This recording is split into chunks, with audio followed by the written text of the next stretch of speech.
So now we are going to apply the price filter. So first thing, we need to have the interface for the price. This is the area where we are going to show the interface.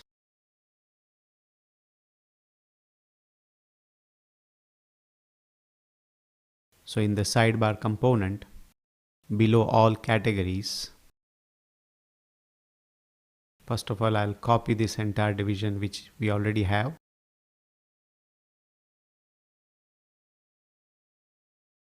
And the changes I'm going to make here is, instead of categories, I'm going to say shop by price. Next thing is I'm adding the slider. I'll say input type is equal to range.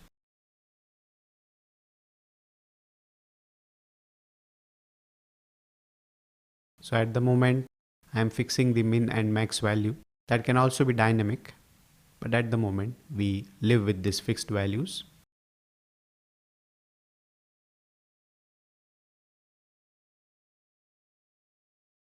So now you see that the minimum min value slide bar is already displayed. Let's also add another slide bar where I'm going to say max. So now we have both the slide bars added.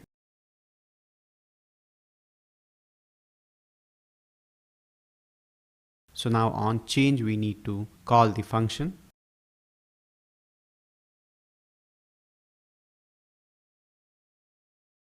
So we are going to call the set filter, in which the filter data is passed. That is the filter, and also the price, which is again the filter value.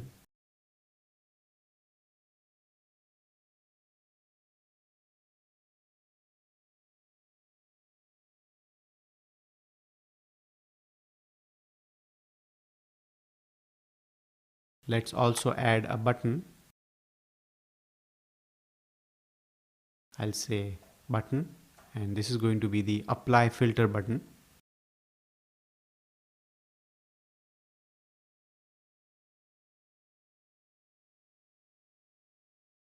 And on click of this button, we are going to dispatch the apply filter method,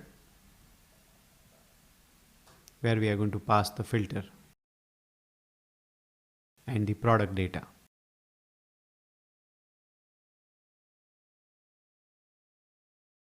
Now let's have a console log just to see what all is happening.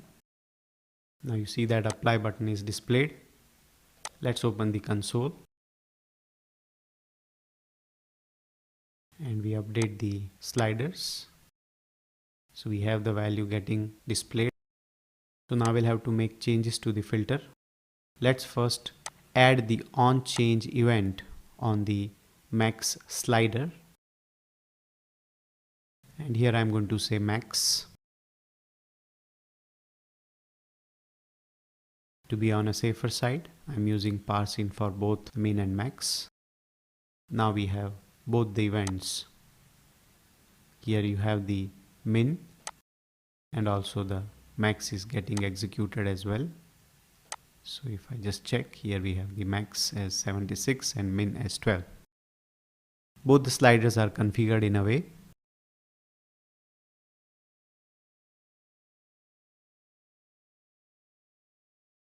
So now you see that the filter has both category ID and price as minimum and maximum.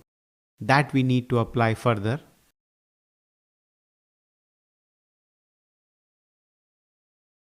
So we'll go to the apply filter method.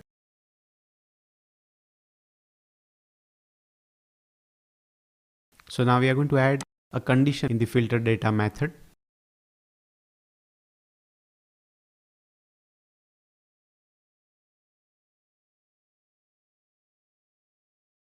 So if keys having min max, that is if price filter is applied, then we are going to see if min is not null,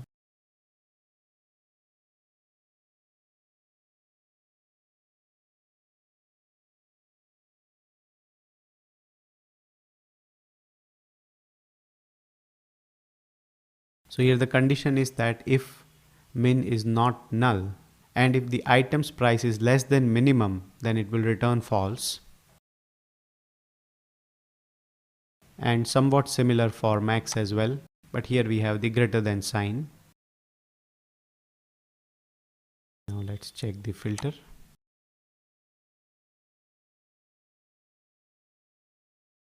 So now you see that the data is getting filtered by price as well. Now let's also display the sliders value.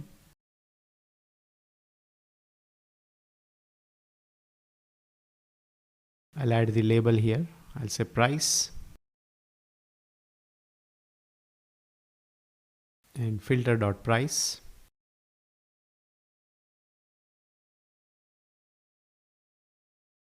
The max value. So here I am adding a question mark because there is an issue. The error is because when initially there is no value, it will be null. So by putting a question mark, you are just mentioning that if there is a null value, do not generate any error. Otherwise, it will display the value. Now you see that the output value is undefined. So we need to set a default value also. So here we can say default value is 0. Now let's check the output. And here we have the price is defined. Now whatever value we change, you can see that it is displayed in the price tag. Now you see that when we click on the apply, you get the filtered data. Now let's also add remove filter, that is removing the price filter as well. So there will be another button. So I'm just going to copy this button and paste it. This I'm going to say remove.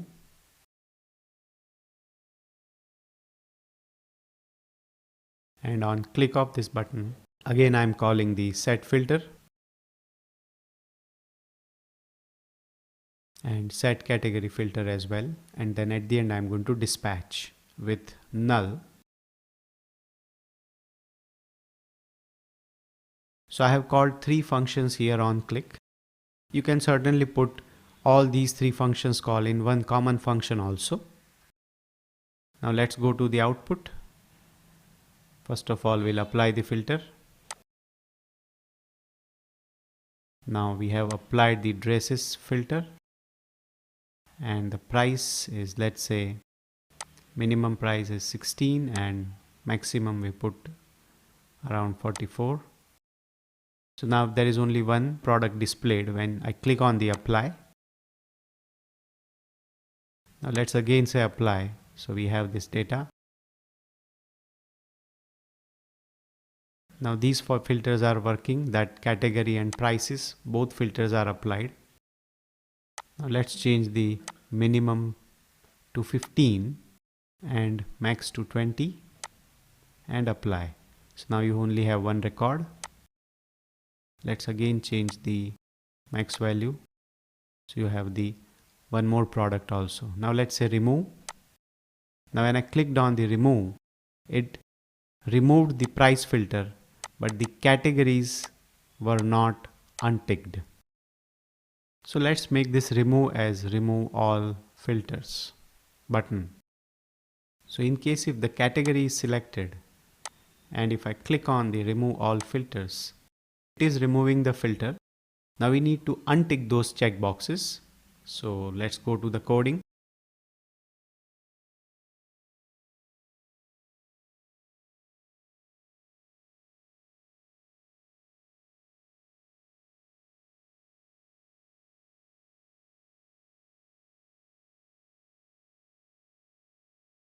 And here I'm going to say checked.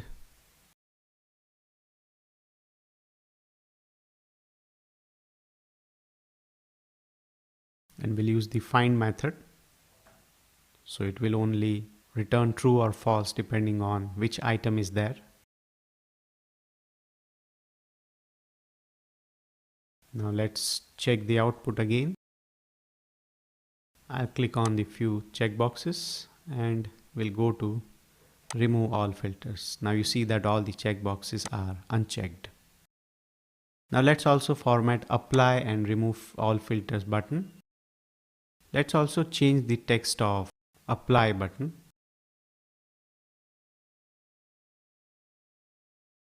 Here I'll just say apply prices. Let's format both the buttons now. I'll apply the class. I'll say class name is equal to btn sidebar. Same is the case with the second button.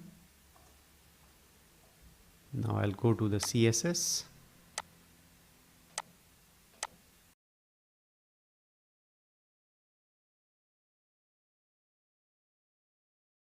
And we'll add the button sidebar class where I am applying the few CSS settings.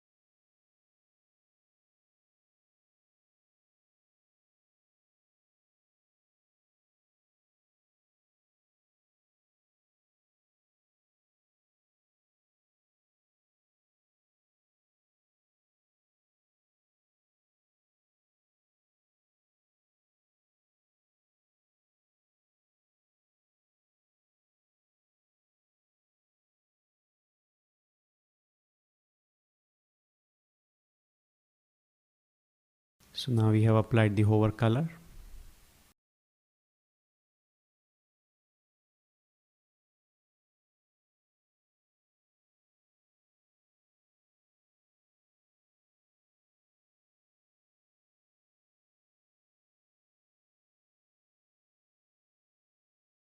So now this styling is also done.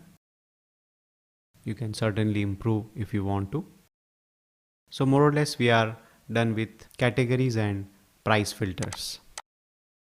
In the next section, we will be looking at the product description page. That means when you click on any of the product, there will be a detailed view for individual products.